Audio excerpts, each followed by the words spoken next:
বৃহত্তম সংখ্যাটি হবে 11। এটি উত্তর।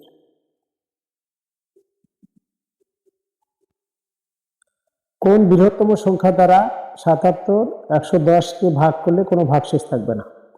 তার মানে এমন একটা বৃহত্তম সংখ্যা আমাকে নির্ণয় করতে হবে যে সংখ্যাটি দিয়ে যদি আমি 77 এবং 110কে ভাগ করি তাহলে কোনো ভাগশেষ থাকবে না। তাহলে প্রথম যে কাজটা আমাকে করতে হবে বা আমরা যে কাজটা করব সেটা হলো এই নির্ণয় বৃহত্তম সংখ্যাটি হবে, দেখো নির্ণয় বৃহত্তম সংখ্যাটি হবে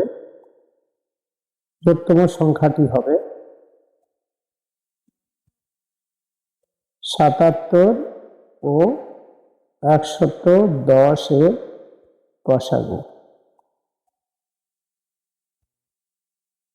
ওকে, তাহলে এখানে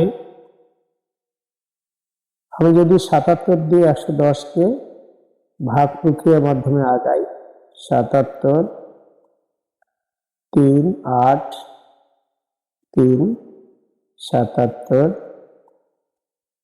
2 66 1 1 33কে দিয়ে ভাগ করলে 3 33।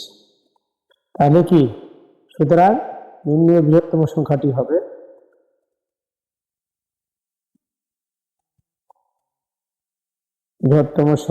হবে 11। এটি উত্তর।